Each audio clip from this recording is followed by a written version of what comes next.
All right, so we're diving deep today into wealth building in the US and you gave us some seriously good stuff to work with here.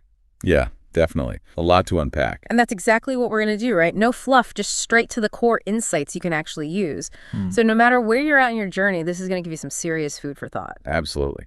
And from all the material you provided, we really saw 5 core principles that kept popping up. Okay, hit me. So it's all about cultivating this proactive mindset towards wealth building. Right, not just dreaming about it, but actually going for it. Exactly. Right. Then you have strategic saving and budgeting. Which sometimes gets a bad rap. For sure. But we'll dig into that. Mm. Then there's investing intelligently for the long haul, actively growing your income streams, and of course, managing debt the right way. So those are the cornerstones we're going to be breaking down today. You got it. Okay, so first up, mindset, right? Everyone wants to be wealthy, but it's more than just wanting it. Your sources really hit hard on this idea of a long-term focus. Yeah, and that's huge because our brains are kind of wired for instant gratification. Oh, totally. Like, give me that dopamine hit now. Right. But what's super interesting here is this thing called loss aversion. It can totally sabotage long-term wealth building. Loss aversion meaning. So basically, we're often way more afraid of losing money in the short term, even if it means missing out on way bigger gains down the road. That makes sense. We feel the pain of a loss more strongly than the pleasure of a gain. Exactly. And that's where cultivating the right mindset comes in. You got to understand that ups and downs in the market are totally normal.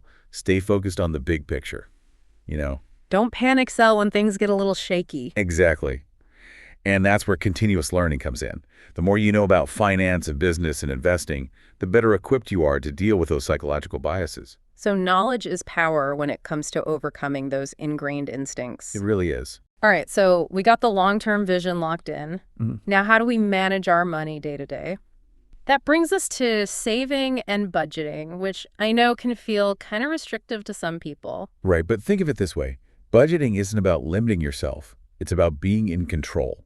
I like that. Taking the reins. Totally.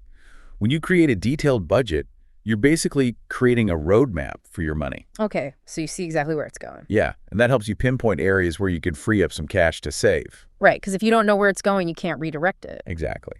And then you have your emergency fund. It's like your financial safety net. So when those unexpected expenses pop up, you're not scrambling. Or racking up credit card debt. Yeah. And then automating your savings is a total game changer. Set it and forget it. Right. It takes the willpower out of the equation. Yeah. You're consistently saving without even thinking about it. Love it. Okay, so we're saving consistently. Now, how do we make that money grow? Your sources talk a lot about investing wisely and starting early. Why is that early start so crucial? Because of the power of compound interest. Think of it like a snowball rolling down a hill. Okay, it gets bigger and bigger as it goes. Exactly. The earlier you start investing, the more time that snowball has to grow. Your initial investments earn returns, and then those returns start earning their own returns. So it's like exponential growth. Right. And over the long term, that can make a massive difference. And remember, diversifying your investments is key. Don't put all your eggs in one basket. Yeah, spread your money across different asset classes like stocks, which are shares of companies, bonds, which are like loans to governments or corporations, and real estate, which is physical property. So a mix of things. And what about those retirement accounts everyone's always talking about? 401ks and IRAs and all that? Yeah, those are super important. They offer some awesome tax advantages for long-term growth. And one thing that came up a lot in your sources was seeking advice from qualified financial professionals. Okay, so not just winging it. Yeah, sometimes getting expert guidance can be a real game changer. Makes sense. Now, even with saving and investing, there's a limit to how much your money can grow if your income stays the same. So what strategies can we use to actually boost our income? The key takeaway here is to view your skills and your time as valuable assets. Okay, so leverage those assets. Exactly. Career advancement is huge. Climbing that ladder. Yep. And don't be afraid to negotiate your salary. Know your worth and ask for what you deserve. Absolutely. And developing in-demand skills can really open doors. For sure, it increases your market value and makes you more attractive to employers. And then you have side hustles and starting a business. Those can be great ways to add extra income streams. Definitely, they give you more control and flexibility too. All right, so we're earning more, saving smart, and investing wisely. Now let's tackle the big D word, debt. Ugh, everyone's favorite. Right. But your sources emphasize managing debt effectively. So what's the key distinction we need to understand here? It's all about good debt versus bad debt. Okay. Break it down for me. So bad debt is like credit card debt. High interest rates doesn't really help you build wealth in the long run. It's like a money drain. Exactly. Minimize that stuff and pay it off ASAP. Now, good debt, on the other hand, can actually help you build wealth. Okay, so like a mortgage. Yeah, because you're investing in an asset that can appreciate in value. Or student loans that can increase your earning potential. So it's about being strategic with your debt. Right.